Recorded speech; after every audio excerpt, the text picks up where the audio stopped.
रोशन आनंद sir के भाई Prince Yadav के मृत्यु के बाद बहुत सारे रोशन आनंद सर के स्टूडेंट्स खान सर को गालियां दे रहे हैं और खान सर के स्टूडेंट्स रोशन आनंद सर को गालियां दे रहे हैं। एक इमोशनल वीडियो आएगा रोशन आनंद सर का कि मेरे भाई अब इस दुनिया में नहीं रहे, अब इस दुनिया से जा चुके हैं। अब रोशन सर के स्टूडेंट्स खान सर को गालियां देंगे और खान सर एक श्रद्धांजलि का वीडियो बनाएंगे कि ये गलत हुआ, ये किसी भी परिवार के साथ नहीं होना चाहिए। तो कुछ लोग आके कमेंट करेंगे Khan sir is the best, है ना। आप लोग यही करने आए हो क्या यहाँ पर? पहले ये बताओ, आप लोग यही करने आए हो? रोशन सर, खान सर, रोशन सर, खान सर। आपको पूरा पहले कहानी पता है? आपको एक जाल में फंसाया जा रहा है। पहले आप कंप्लीट समझो ये जाल क्या है। सो बात स्टार्ट होती है 3 मई को, समझो 3 मई को नीट का पेपर होता है। पेपर में 22 लाख से भी ज़्यादा स्टूडेंट्स अपीयर होते हैं, लेकिन कुछ ही समय बाद पता चलता है कि पेपर लीक हो चुका है। समझना मेरी बातों को, पेपर लीक हो चुका था।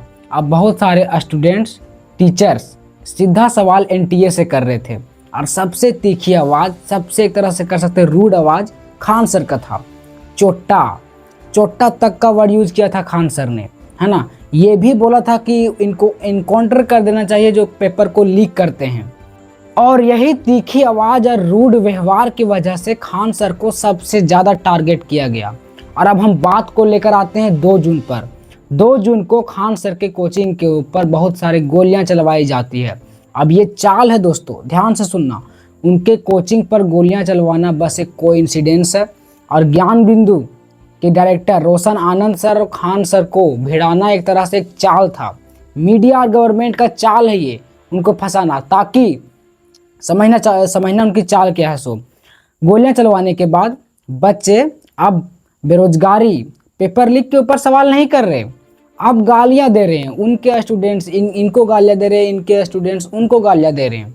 अब हमारा मुद्दा क्या था? मेन पेपर लीक के ऊपर सवाल करना, है ना, बेरोजगारी के ऊपर सवाल करना। लेकिन अब हम लोग क्या कर रहे हैं? इनको गाली दे रहे हैं, कुछ स्टूडेंट्स उनको गाली दे रहे हैं, उनके स्टूडेंट्स इनको गाली दे रहे हैं। समझ रहे हो? और मीडिया 29 मई को जब डिबेट होता है आज तक पर, तो अंजना ओम कश्यप सीधा सरकार से सवाल पूछने के बजाय, पेपर लीक के ऊपर सवाल पूछने के बजाय, ये 2 कौड़ी को टीचर्स बता देती है। अब ये तलवा चाटने को नहीं बोल सकते हम कि मीडिया तलवा चाटती है सरकार का।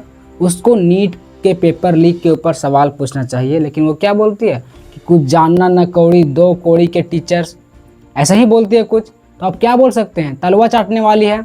और ये गोली चलना, 2 जून को जो गोली चला खान सर के कोचिंग के ऊपर, इस मुद्दा को इतना बड़ा कर दिया गया कि अब कोई नीट के पेपर लीक के ऊपर ना ही सवाल कर रहा है, ना ही कोई बेरोजगारी के ऊपर सवाल कर रहा है। किसी को कोई मतलब नहीं है, कोई मतलब नहीं है। इनके स्टूडेंट्स उनको गालियां दे रहे हैं, पहले ही बताया, उनके स्टूडेंट्स इनको गालियां दे रहे हैं। अब नीट के पेपर से किसी को कोई मतलब नहीं है भाई, है ना, किसी को कोई मतलब नहीं है। बस अब सरकार अपने काम में सक्सेसफुल हो चुकी है, मीडिया अपने काम में सक्सेसफुल हो चुकी है। जो उनको करना था, एक मुद्दा को इतना बड़ा बनाना था ताकि दूसरा मुद्दा दब जाए। और यही होता है, अगर आपको एक मुद्दा को दबाना है तो आपको दूसरा मुद्दा को इतना बड़ा करना पड़ेगा, तब ये वाला मुद्दा दब जाएगा अपने आप। सीबीएसई के क्लास 12 के ओएसएम सिस्टम के ऊपर भी यही हुआ। बहुत सारे टीचर्स, अगर हम लाइन से बताना शुरू करें तो मीडिया ने बहुत तरह से खेल खेली है ना, बहुत तरह से खेल खेलिए ताकि बच्चे एक तरह से उलझ जाए, किसी बात पर उलझ कर उनके ऊपर सवाल न करे, सरकार के ऊपर सवाल न करे। क्योंकि सरकार भी तो, मीडिया भी तो सरकार के ही अंदर है, सरकार के ही तलवे चाट रही है। वो थोड़ी सवाल पूछेगी सरकार से, क्यों पेपर लीक हुआ, क्या हुआ, क्यों हुआ, कुछ नहीं करेगी, है ना, कुछ नहीं करने वाली है। बाकी देखो, मेरा ये वीडियो बनाने का मोटिव यही है कि आप एक बार अपना ब्रेन यूज करो कि ये सब क्यों कर रहे हैं ये लोग, ये सब क्यों हो रहा है। हम लोग का जो मेन मुद्दा है उससे हम लोग भटक क्यों रहे हैं, समझना। हम लोग का मेन मुद्दा था पेपर लीक के ऊपर और अब हम ये कर रहे हैं। बाकी दोस्तों, आप एक बार खुद से सोचना कि सही क्या है और गलत क्या है। बाकी थैंक यू एवरीवन, मिलते हैं किसी नेक्स्ट वीडियो में।